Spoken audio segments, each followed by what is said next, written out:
I had a conversation with a friend of mine, AJ Steinberg, about fundraising and events, and she said something that kind of blew my mind. Video is one of the greatest tools that we have as event planners to be able to circumvent bad speakers, bad timing, loss of control. Control is the biggest key and timing to successfully opening hearts and wallets.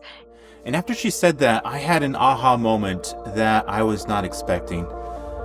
Videos are not only about fundraising, they're really about control.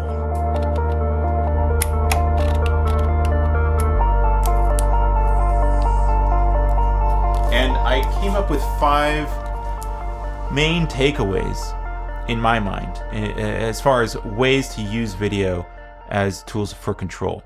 Help you direct attention, fill the gap, avoid the Rambler, amplify the ask, and orchestrate buzz. So let's get into the 5 strategies. So the first one is really about directing attention. There's lots of ways to direct attention for an event. And it might seem obvious, but people are so distracted. So you might have a lot of folks in one part of the venue, in a reception, for example. Moments later, you might have to get them to go into a completely different part of the venue or to pay attention to something else that is happening on stage or some aspect of the event that is changing. By the way, if you're interested in nonprofit storytelling, video production, and strategies, I invite you to subscribe down below. And also sign up for my email list if you're interested in webinars or workshops that I offer. The second tip has to do with filling the gaps. Believe it or not, 50 to 70% of your guests are not aware of your nonprofit's mission or their work in general. Corporate sponsors, for example, will buy entire tables for their guests and they'll just bring their friends and they might not be aware of anything having to do with the organization. So that's an important context to use, say, a mission video or an About Us video to help bring everybody up to speed and to fill the knowledge gap, if you will, in those guests or those attendees who don't know anything about the organization. So that's another way in which video helps to control what people know about your organization. The third tip I jokingly call avoiding the Rambler.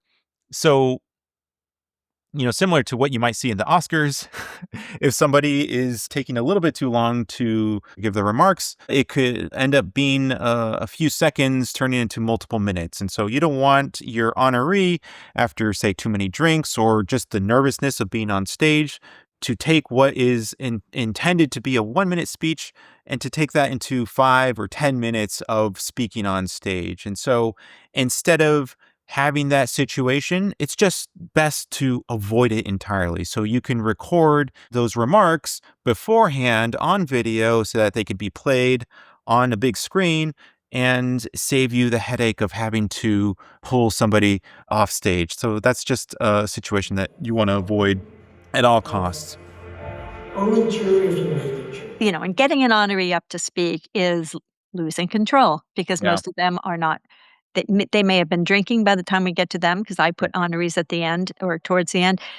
And giving them a gift, you give them the video afterwards. But an honoree video to me is one of the best investments and values. The fourth tip I call amplifying the ask. This is where I think about synchronizing people's hearts, right? Earlier, we talked about getting everybody onto the same page, right? From a knowledge perspective, everybody knows the same things about the organization, what they do. But when it comes to making the big ask, and you want to have everybody be in the same emotional state, that video helps to control that part of the program and that part of the experience so that everybody feels the same thing by the time they come up to the big ask. The fifth and final tip I call orchestrating the buzz. This is before and after the event itself. So before the event, you should use video to help get people excited, right? Playing a trailer about the previous year's event or giving a sneak peek into what the venue is going to be like and who might be there.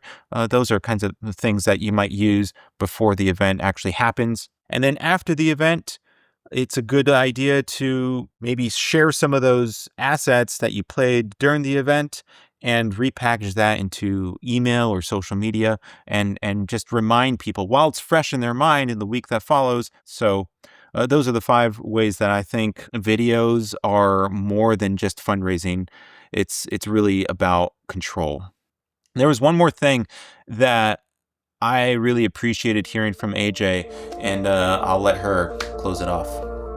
This is not for the weak of heart.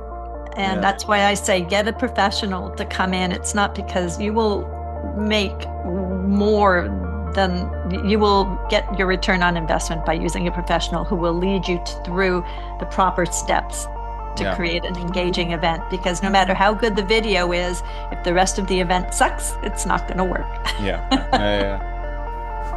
Thanks, AJ. Check out her stuff on Queen Bee Fundraising. And I'll see you in the next one.